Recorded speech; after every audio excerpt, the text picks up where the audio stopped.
Good evening, everyone. It is 5 o'clock by my watch, so we will go ahead and get started. First off, I just want to sincerely thank you for choosing to spend your evening here with us tonight to talk about politics and government and things that make the world go round.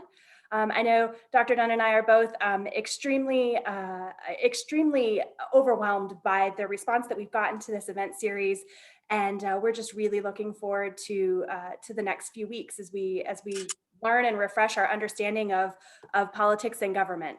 My name is Shannon Rowan, and I'm the Program Director for Civic Outreach at the Center for the Study of Government and the Individual.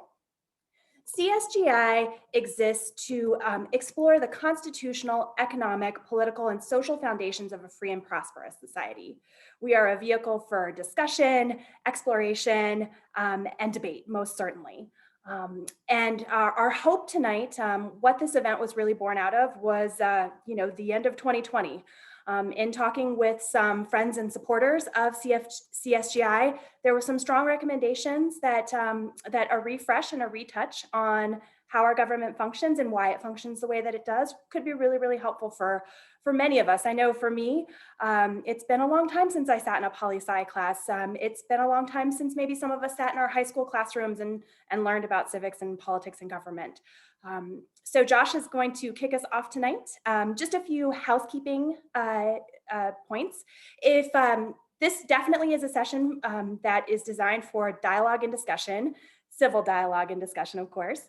So if you have a question at any point or a comment, please feel free to use the raise your hand function.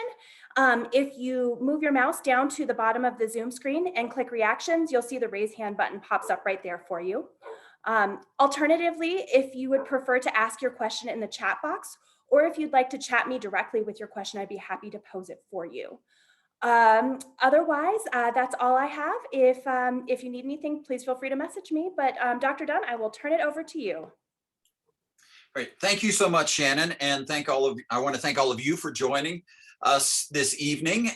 This is a subject that is near and dear to my heart and to also the Center for the Study of Government and the Individual. And I really do want to thank Shannon for putting in enormous work and effort putting this series together. It was not my idea. She was, along with others, thought that this would be a good idea. And as soon as she mentioned it, I thought, that's fantastic. We need to do this because it's always a good time to return to the basics of our system. Here at CSGI, we are concerned that many Americans aren't as familiar as they should be. That doesn't mean that you all aren't, but in general, Americans don't know as much about their system of government as they should. And so we want to do our part in trying to increase and improve understanding of how American government works. So for tonight, I'm going to start with the Constitution, some basic features of the Constitution. We're going to look at some things called separation of powers, also going to insert checks and balances in there, and federalism. Federalism, these are three fundamental features, institutions of the American Constitution that often we don't reflect enough on or think about why they exist. Why does our Constitution look the way that it does? There was a purpose to why the Constitution included these things. In many ways, the Constitution has, I think, worked in the way that its designers intended it to, but perhaps there are some ways that it's not working how it was intended to, and it's important for us to know that and to understand it. So I'm going to quickly turn on my share screen and get a PowerPoint going for you so you can follow along here.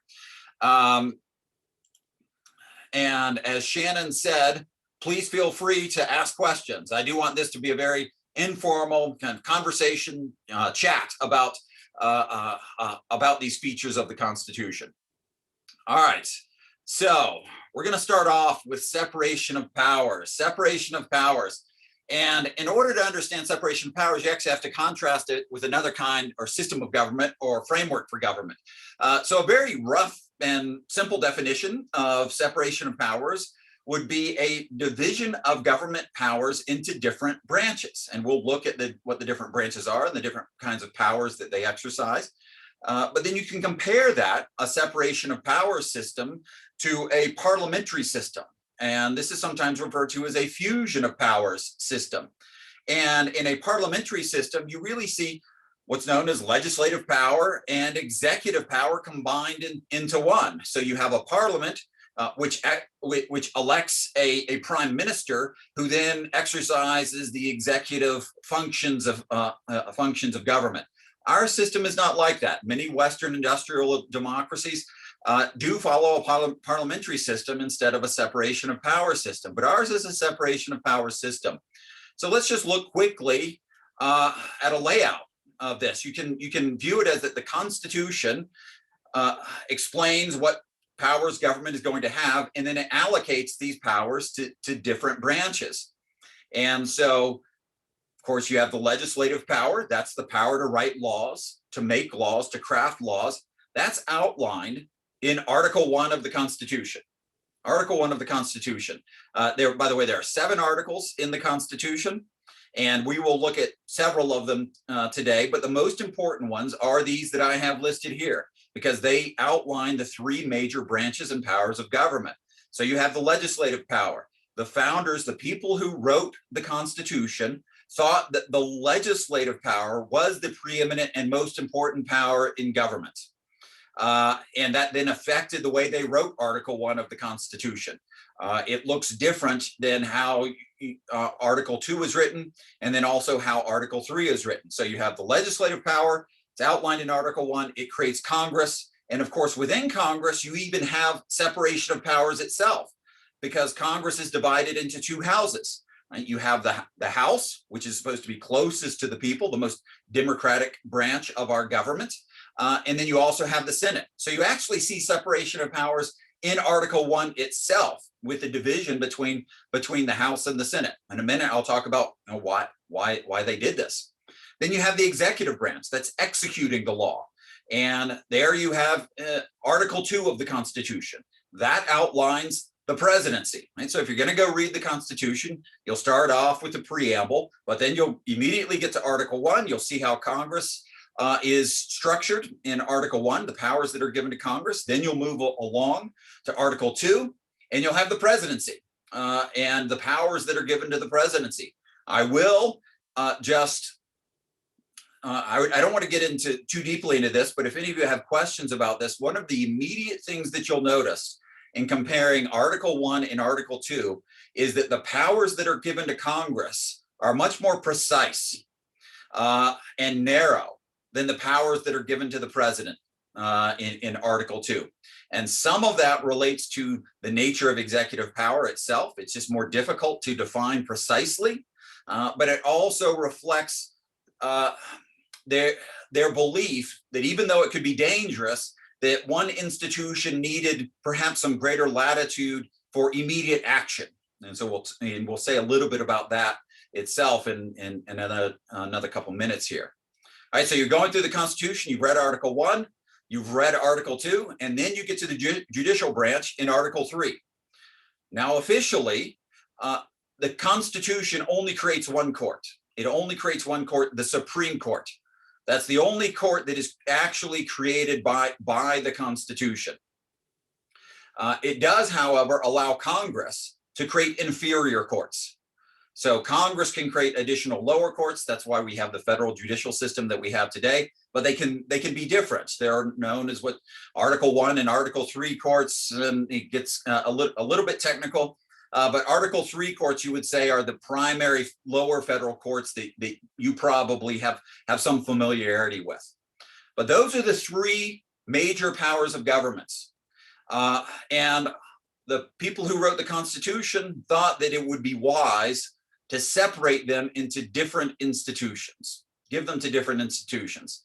So now let's turn to the question of why. I mean, why not just create a fusion of power system? Isn't that easier? It's a little more straightforward after all. It allows for more direct and immediate action rather than this separation of power system, which can be a fairly laborious process, can take much longer for laws to be written and then enacted and then enforced. So let's look at the reasons why. Let's look at the reasons why they adopted a separation of power system.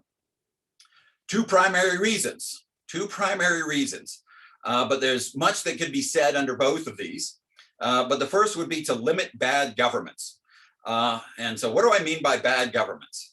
I think a rough and ready or simple definition for the founders would be despotism. Despotism. They were desperately afraid of a dangerous accumulation of power in one branch of government or with one person, because they thought that that could easily lead to very bad government. When one person or one institution can always get its way, there are dangers there. There are dangers there. So you could also think of it this way. The founders did not trust themselves. The people who wrote the Constitution did not trust themselves. That is, they did not trust any of them to actually exercise all the powers of government. In fact, James Madison, sometimes referred to as the father of the Constitution, called the accumulation of all three powers of government in a single person or a single institution the very definition of tyranny. The very definition of tyranny. So they did not trust themselves. There's something else that can be implied by that. They didn't trust us. Right? They didn't trust future generations either. That is, they didn't trust human nature as a whole. So they thought there were dangers that they could see in themselves. And then they thought that these defects of human nature were just that, defects that were likely to afflict all of us. And so you need to take precautions for future generations. So separating powers of government is a convenient way of reducing the chances of a despotic accumulation of power into a single branch of government. Now you think, that's kind of negative, right? There was actually another positive reason, though, for why they adopted separation of powers. They thought that while it would limit bad government, it could also promote good government. It could also promote good government. You can think of this as the principle of division of labor applied to governments. That is, they thought that there were certain skills necessary for being good at the different jobs that you would have in government. So for instance, the legislature would need to have certain skills. The executive branch would need to have certain characteristics as well to function effectively. And the judiciary would also need to have certain skills that you wouldn't necessarily need to have in someone who was exercising executive or legislative power. So let's think about that for a minute. What kinds of things would you want in the institution exercising the legislative power? Well, the first thing that they thought you needed to have broad representation. That is, whatever institution is going to be the primary lawmaking institution in our system, there needs to be broad representation. That means that all the different parts of society needed to be able to weigh in on what the laws should be. And then you think about, well, what kind of institution would do this best?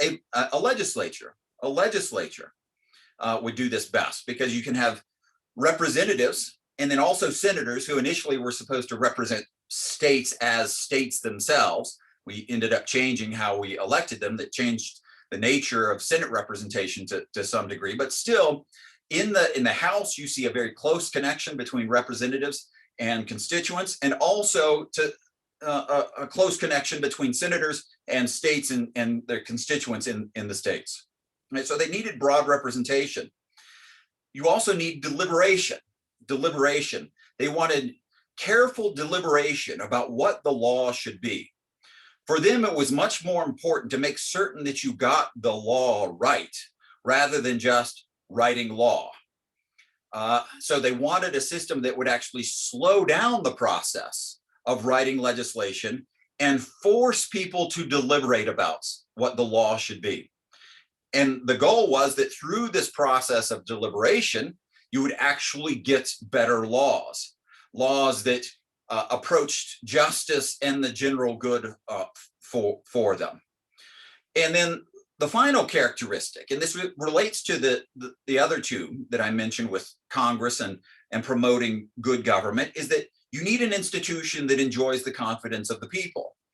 And representatives, again, are very close to the people. And so it's much easier to have confidence in your representatives.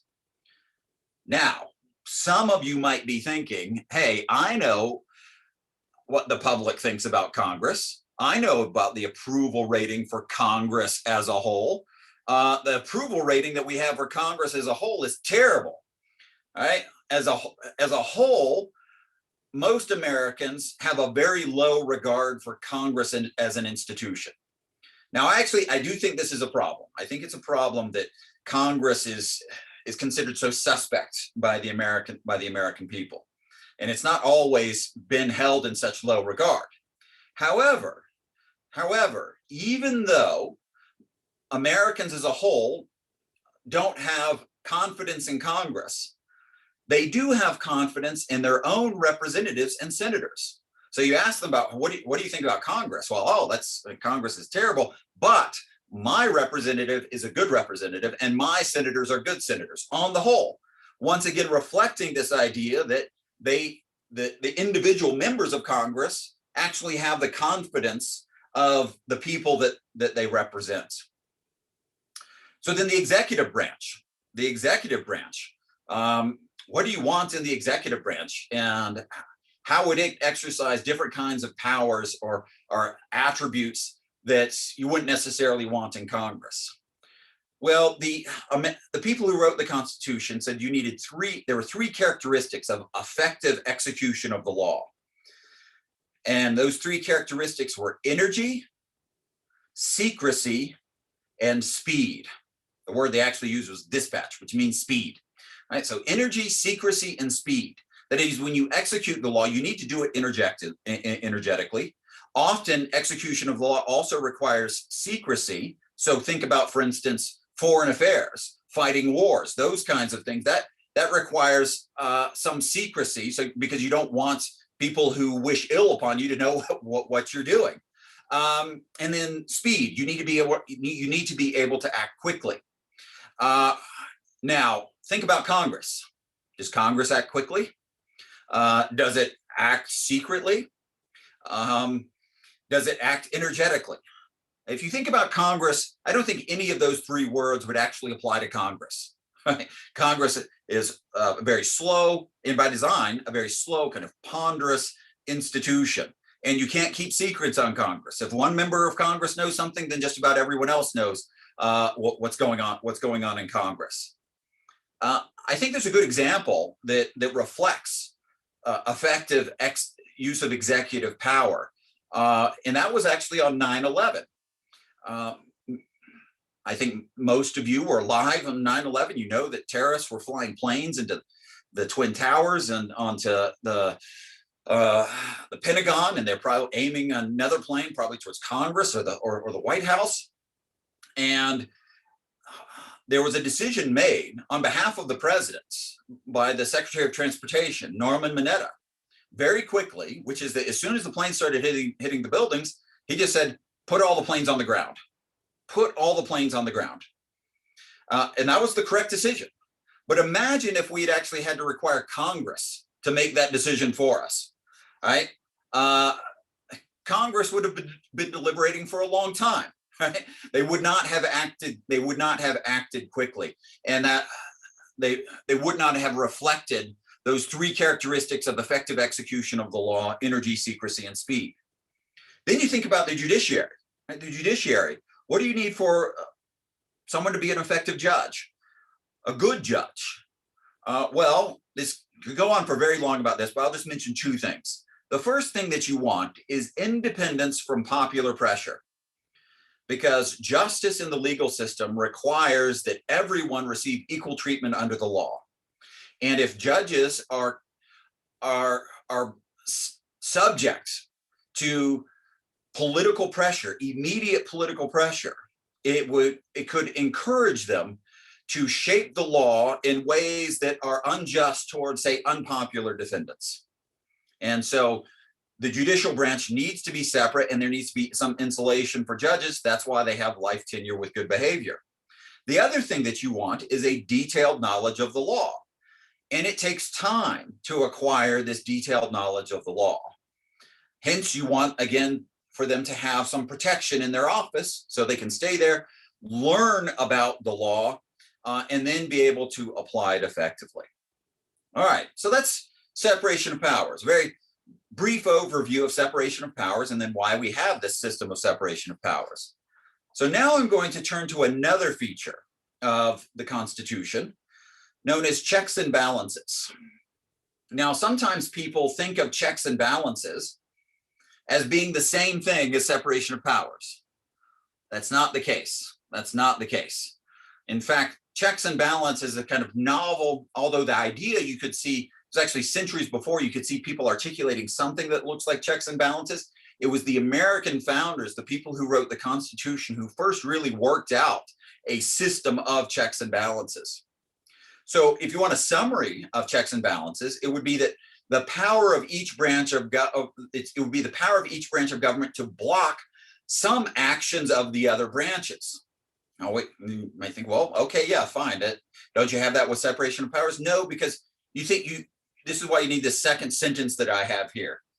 Because really what checks and balances means is that each branch actually gets to exercise some of the powers traditionally allocated to other branches. So what does that mean? What it means is that the presidency gets to exercise legislative power. The presidency gets to exercise some legislative power. Congress gets to exercise some powers that are executive in nature. We'll talk about the judicial branch and its primary check on the other branches, but even in just deciding normal cases over the behavior of executive branch officials, for instance, they can actually censure the behavior and say that some actions of executive branch officials are outside the law, and therefore that ends up controlling them. Right, so that's a definition. That's a definition of checks and balances. But now let's turn to some of the actual checks and balances in the system. And I'll say a little bit about why some of these are so important. Think about the presidency. The most important check in this entire system of checks and balances is the veto power. It's the veto power. This is absolutely crucial, absolutely crucial. And you think about the veto power, what is it? It is the power of the president to exercise legislative power. It's the power of the president, because when the president vetoes legislation, the president is exercising a legislative power. There's no other way of describing that. There's no other way of describing it. As we'll see, I'll say more about this, but the veto power is so essential because without the veto power, any president would be a weak president. You can actually go around the world and look at constitutions, and if the president, the person exercising executive power, doesn't have some legislative power, it's going to be a very weak executive, a very weak executive. And they believed that the president needed to be strengthened. They needed the presidency needed to be strengthened, or the person exercising executive power needed to be strengthened. They had experience under state constitutions with very weak governors between the Revolutionary War and the writing of the Constitution, and it was a disaster. It was a disaster. And so that ends up being the most important one. I'll say more about that in a second as well, though.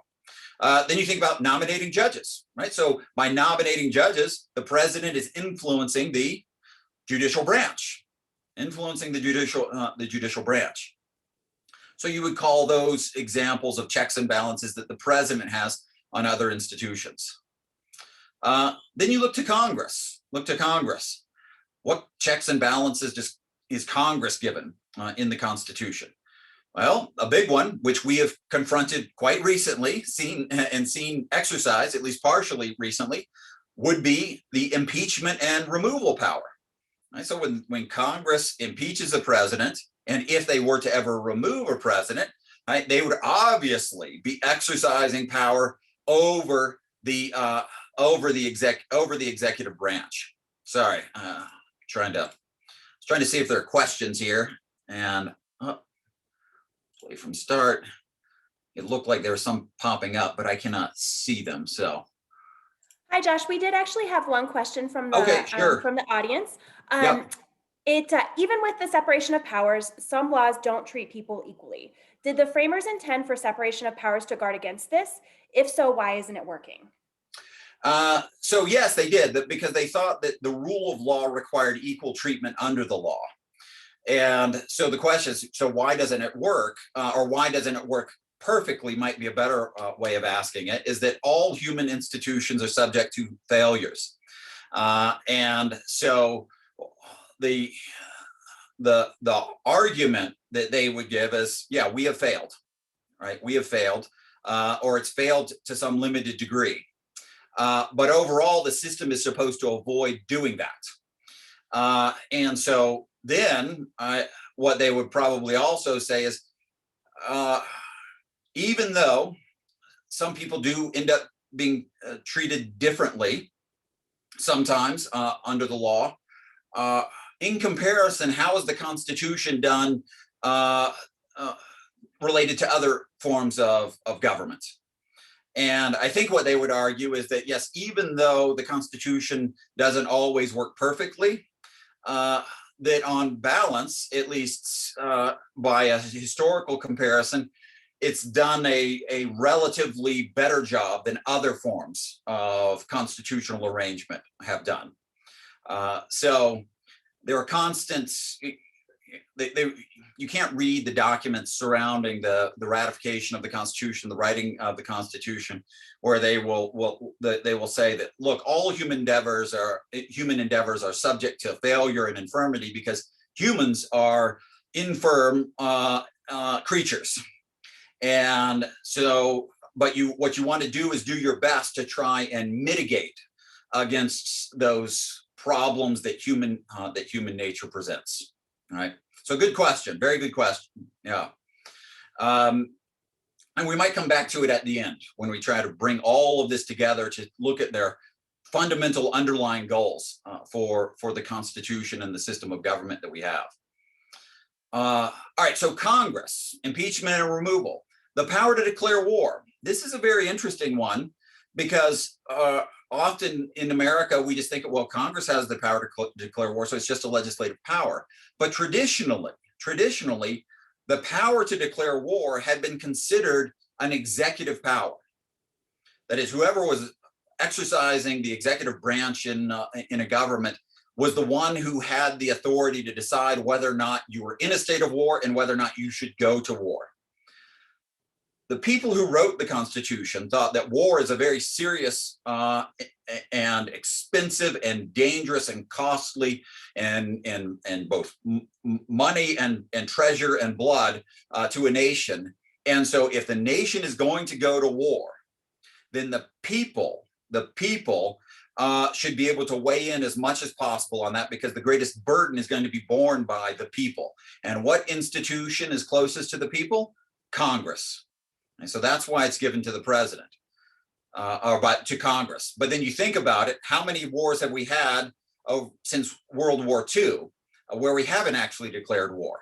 Well, we had the Korean War, we've had the Vietnam War, we had Grenada, we had Panama, we had the first Gulf War, the second Gulf War, stuff in the Baltic states, Afghanistan, no declaration of war, right? No declaration of war by Congress. Instead, that decision was made essentially by the president. Congress sometimes gave the president the authority to decide whether or not to use force. They would use some euphemism or something like that. And that's a very interesting question about why Congress has actually abdicated its authority and its power. I think it's very harmful for the United States for Congress to not exercise this power and essentially outsource it to the president.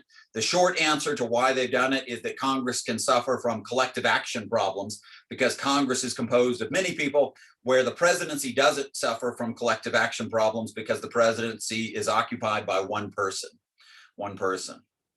Other vetoes or checks and balances that Congress exercise.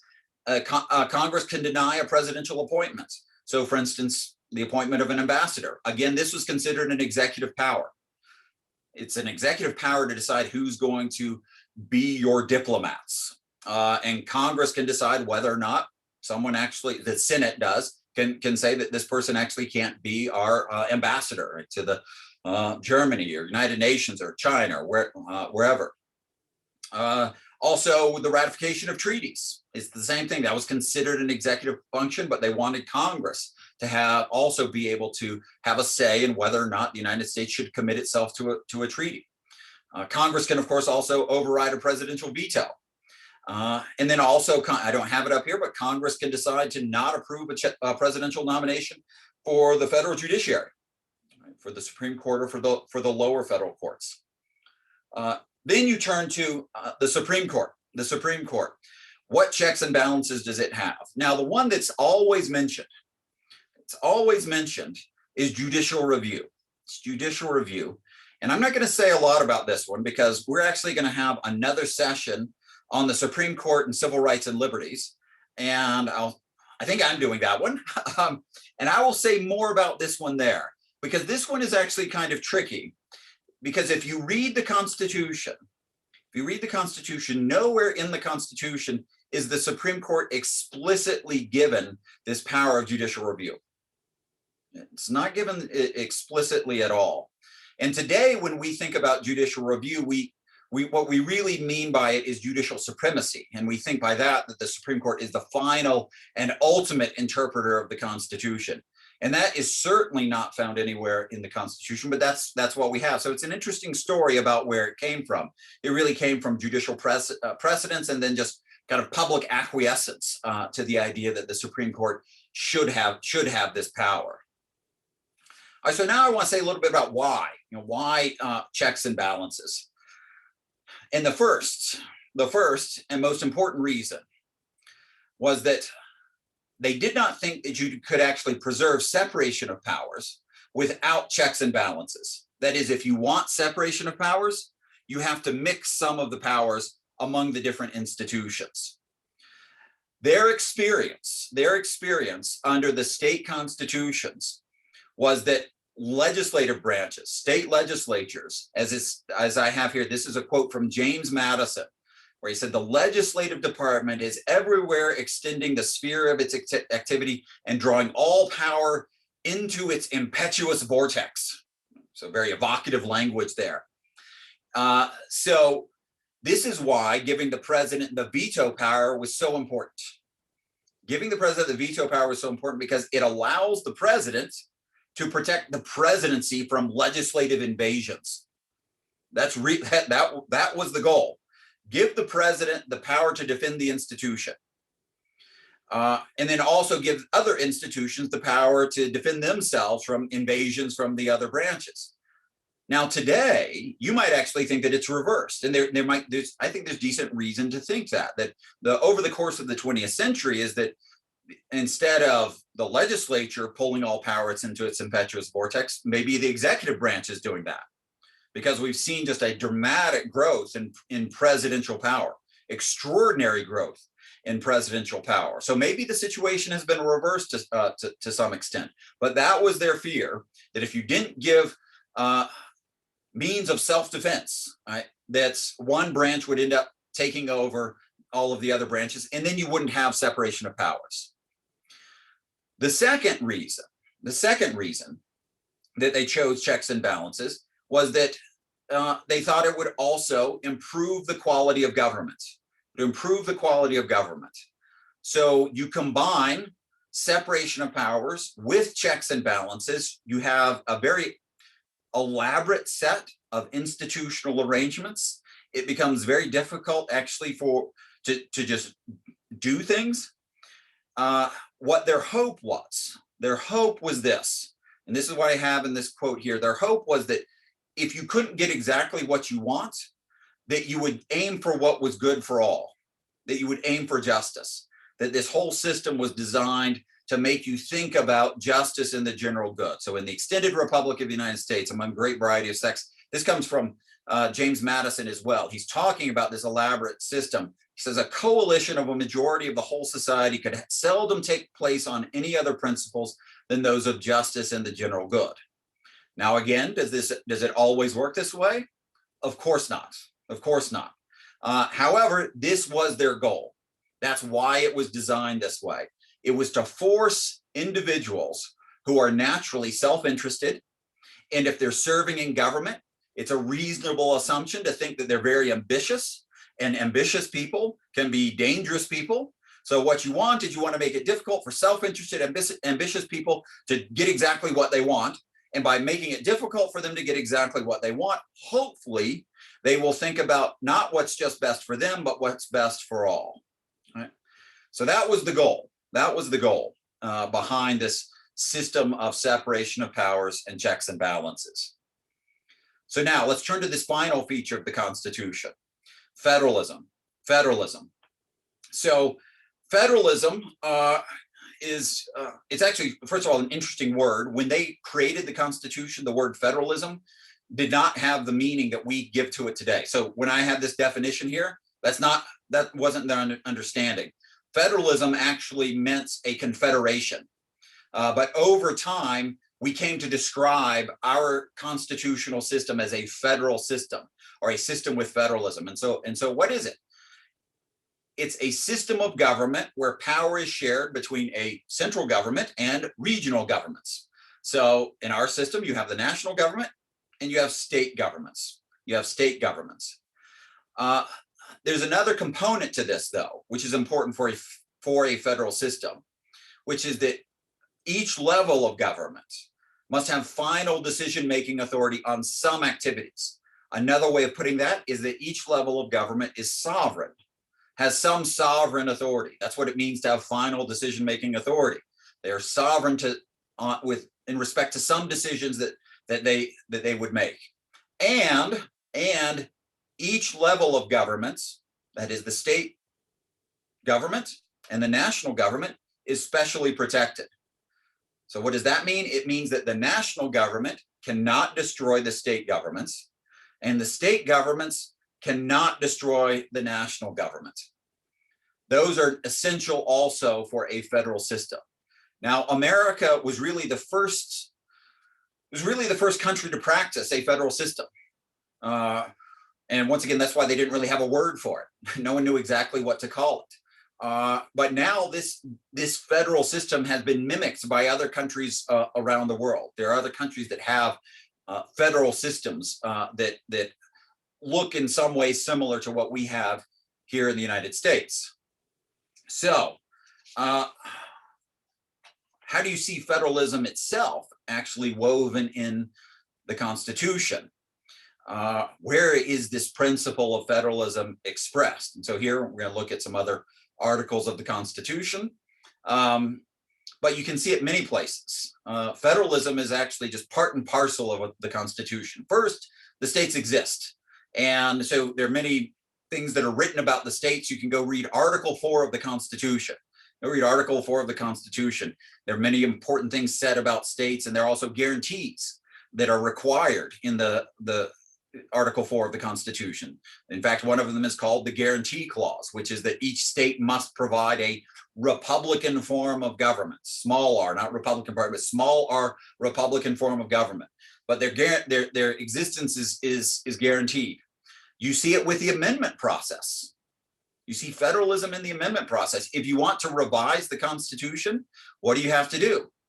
Well, you have to get the state's approval, right? We have two methods of revising the Constitution, amending the Constitution. We've really only used one, and that's where an amendment emerges from Congress, comes out of Congress, but then it has to be ratified by 3/4 of the state legislatures. But then also you have an amendment process where states can call for a constitutional convention. It's called a convention of the states, and there are many people who are pushing for a convention of the states actually right now. You also see federalism in the Senate itself. And the Senate is an important one. Sometimes people are mistaken about why the Senate looks the way that it does. You have at the Constitutional Convention, you had large states and you had small states, and the small states were afraid that they were going to be overwhelmed by the large states. So states like New Jersey and Connecticut, New Hampshire, states like that, they were afraid that essentially New York, Pennsylvania, and Virginia would essentially overwhelm them. And so they end up creating what's called the Connecticut Compromise, where the House representation in the House is based on population, but then representation in the Senate is based on the existence of the states. And so that's why each state has has 2 senators, and it really was just, it grew out of concern from small states that they were just essentially going to be abused by the largest states, which at the time again were New York, Pennsylvania, and Virginia. Then you have the Electoral College, and this, of course, is the process for electing the president. This is how we elect the president. You cannot elect the president without the participation of the states, because the state legislatures have the authority to control who goes to the Electoral College and vote in the Electoral College. And then you have an interesting one known as the 10th Amendments.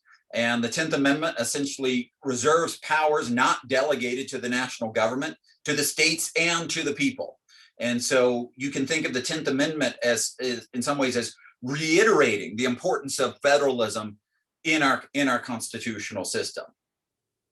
So why federalism? Why did they choose this form of government where you have national government and state governments? Again, I don't think many of us don't think about this all that often. If you drive through Garden of the Gods, for instance, it's not surprising to you to see someone with a Texas license plate driving in front of you. It could be annoying because they stop all the time because they're so scenery deprived, right, in Texas, and so you just want to get to the trailhead and go where you're going. But you don't think it's weird, right, that there's people from other states driving in Garden of the Gods. We're just so used to it that we don't reflect on why this system exists. So here are some reasons that they gave for federalism. The first one, it was simply necessity. Necessity. If you go back to the Constitutional Convention and you look at the people who were there and you look at the attitude in the different states, if they had actually written a constitution that got rid of the states, they write a constitution that the states no longer exist, we're just going to have this single unitary system of government, it would have gone nowhere. Right? It would have been because most people consider themselves citizens of their state first, and secondarily a citizen of the United States. There were some exceptions to that, but most people tend to think of their loyalty first belonging to their state, and then only, again, secondarily to the United States. So that was the first reason, probably the most important. They had to preserve a system of state government, but they also wanted a stronger national government. So they had to work with what they had. A second reason is that they recognized that federalism could also reinforce other constitutional principles, such as limiting the chances of a despotic accumulation of power in one branch or one level of government. So it could provide a counterweight to central governments. And they thought that could be helpful because if one state decides to do something that doesn't make any sense at all, that ends up really being kind of tyrannical, it doesn't necessarily mean that it has to affect the rest of the country. And we'll actually say a little bit more about that with some of these other reasons. But you see that definitely with this idea of providing a counterweight to central government. A third reason was that they thought it would make government more democratic because state governments are closer to the people. State governments are closer to the people. And so they thought that in some areas, government should be more democratic. In other areas, particularly issues that were of concern to the nation as a whole, you perhaps wanted, I don't want to call it not a democratic system, but one where the decision-making process was slowed down, or as they called it, where the public view was refined and enlarged through a broader system of deliberation. A fourth argument that they gave for federalism is that it would provide for diversity. It would provide for diversity. That is that not every area of the country should have exactly the same laws. Now, of course, the tragic and horrible fact about diversity at the founding was that, and then for up until the Civil War, and then even after the Civil War with the era of Jim Crow, was that you had slavery and racial discrimination. But you can think of other ways where this diversity is more defensible, right? No one's going to try and defend what they practice with slavery and racial discrimination, but there are other ways where you can see that it would make sense for states to have their own laws. For instance, out west, right? Does it make sense for, did it make sense for Montana to be forced to have a 55-mile-an-hour speed limits when Congress was essentially trying to force everyone to have a 55-mile-an-hour speed limit? Probably not, right? And in fact, in Montana, even though they were forced to have a 55-mile-an-hour speed limit, it was only it wasn't really enforced, right? So they provided for diversity on their own because they had their own highway patrol, and and largely in Montana and other Western states, they weren't going to stop you for going 65. And now, of course, we've gotten rid of those limits. But you think back to that era, why should you impose, right, the same standard on Montana that you would have for a very dense state like New Jersey, right? That's doesn't seem to make a whole lot of sense. And then the final reason is they thought it would make government more effective. That is, that they thought that there were many issues that should just be handled at the state and local level, that they did not require national attention. And this would do two things. One, it would allow state and local governments to focus on things that were truly of state and local concern, and therefore make the policies that they would adopt more effective, make them more effective. But then it would also liberate the national government to focus on the issues that were of most concern to the nation as a whole. So that the national government wouldn't have to go rooting around into the issues confronting, some parts of one area of Colorado Springs. Instead, they can just focus on national concerns, and that would allow both levels of government to perform their jobs in a more effective way.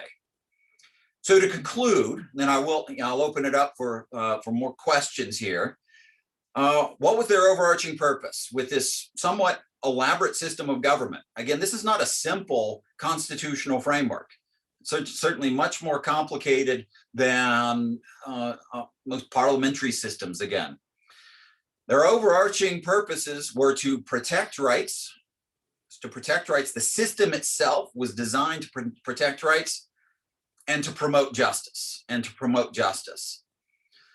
So again, that doesn't mean that the system always accomplishes that. It does not. But I do think that this is an important reminder that if we reflect on the purposes of the Constitution, we can recognize that the overarching goal is to create a just system of government. That is, you go back to the preamble of the Constitution. We want to create a more perfect union. We're never going to arrive at complete perfection, but we can arrive at a more perfect union. So I'll stop there. And if you have any questions, I am happy to, let me see, I'm going to stop sharing my screen, go back to stop share. There we go. All right. So if there are any questions. Question in the chat a bit ago, it was from Alan, and he wondered if there are any protections in the Constitution that grant powers to subdivisions below the states. Only if they are in state constitutions. So you can think of this way. Colorado Springs has no constitutional status under the US Constitution. Right? El Paso County has no constitutional status under the US Constitution. That is, Colorado Springs and El Paso County exists under the state of Colorado. And so the state of Colorado gets to decide what sub-state levels of government there are. And so there can be protections written into state constitutions. So for instance, we have home rule here in Colorado, giving great latitude towards the local governments. But those can be taken away, right? Those can always be taken away. There's nothing in the Constitution that would forbid states from doing that. Now, there could be, again, although there could be provisions in state constitutions that essentially treat local levels of government in the same way that the Senate is specially protected in the US Constitution. That's the one part of the Constitution that can't be amended, is that you can't get rid of 2 senators for each state without the state that's having the representation taking away from it, agreeing to it, right?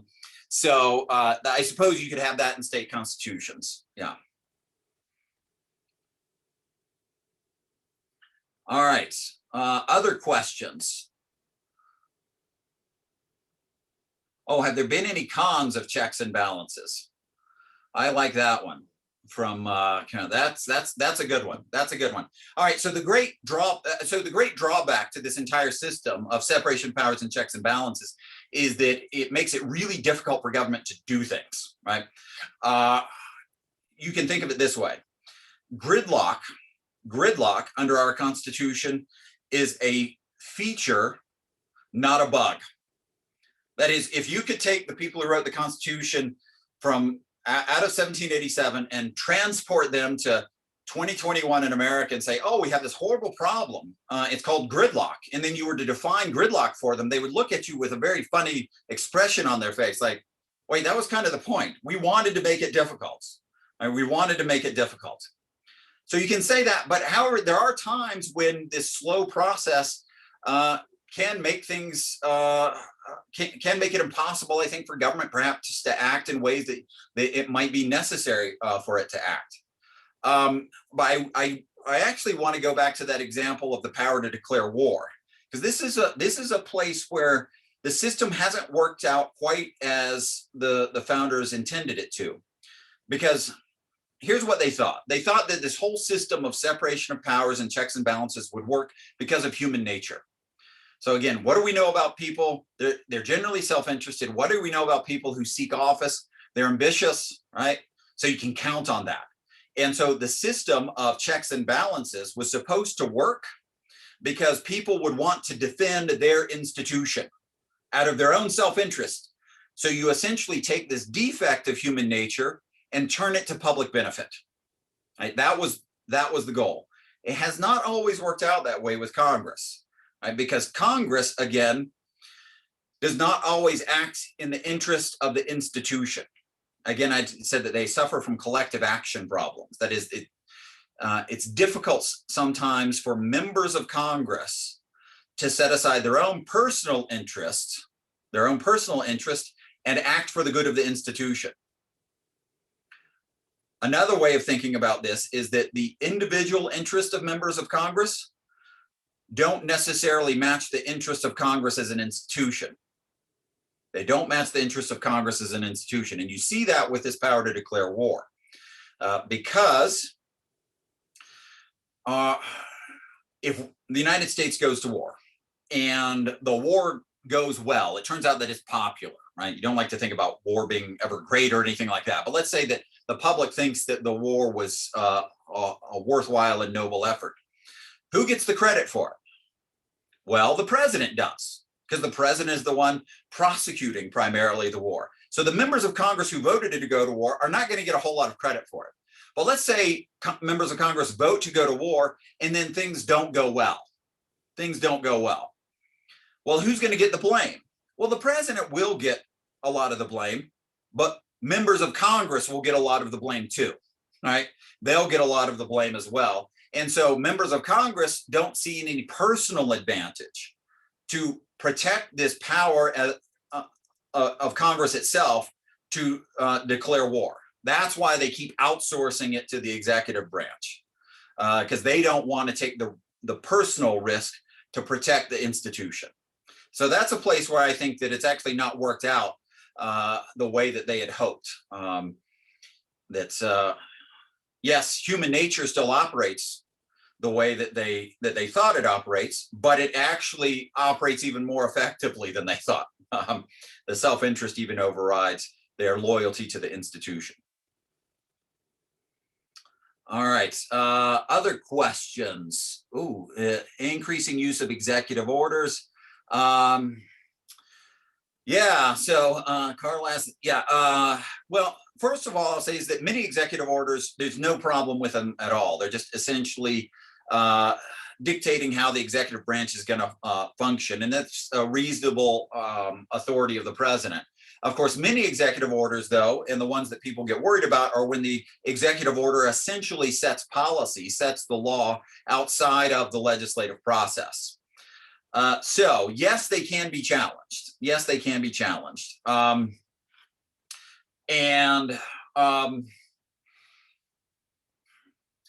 Supreme Court is sometimes willing and the courts themselves are sometimes willing to try and slap presidents on the wrist.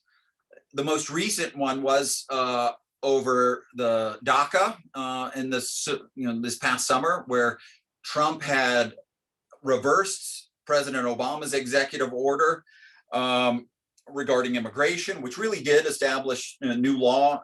President Obama himself had said that he didn't have the authority to do what he did, right, with that executive order, and it went to the Supreme Court. The Supreme Court essentially said, yes, President Obama exceeded his authority, but we aren't going to. But the way President Trump went about reversing it, we find problematic. So he's going to have to do extra stuff if he's going to reverse it.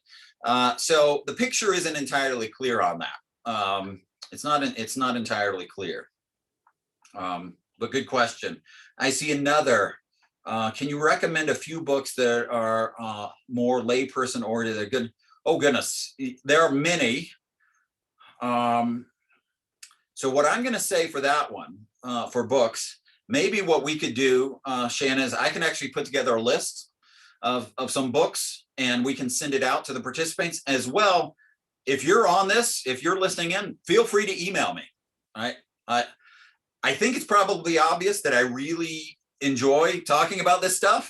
So I never get upset about these kinds of emails. I love passing on sources for things. And so feel free to shoot me an email. And if there's particular areas of American government, I'm happy to recommend those too. So, if there's something even that's more, it might be more focused on a particular institution, but more designed for the non-expert or something like that, the layperson, as you put it. I'm happy to pass that along. Let's see. So the purpose of the Senate. Someone asking in this series, are we going to be discussing the purpose of the Senate? Yes. Right. We do have a presentation, and that's going to be Sarah, right, Shannon? Sarah Haggard. So we have on April 15th, Sarah will be deep diving into Congress, talking about everything that Schoolhouse Rock forgot to include. Exactly. Sarah is quite the expert on Congress too. Not only academically, her research has all been on Congress, but she worked in Congress for several, but I think both in the House and the Senate. So very close, deep connections, personal experience working in Congress, and in particular in the Senate. All right, let me see if there are any others that I have missed. Have I missed any, Shannon?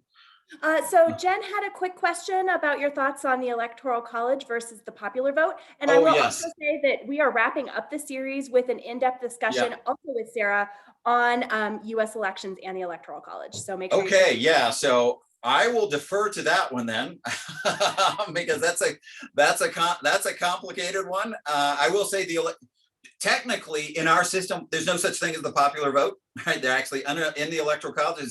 There's no such thing as a popular vote. If we had a pure popular vote system, we have no idea what the vote totals would look like, because the strategy for the campaigns would be completely different, right? If the goal was just to increase your vote nationwide, your campaign strategy would look really different than what it looks like now.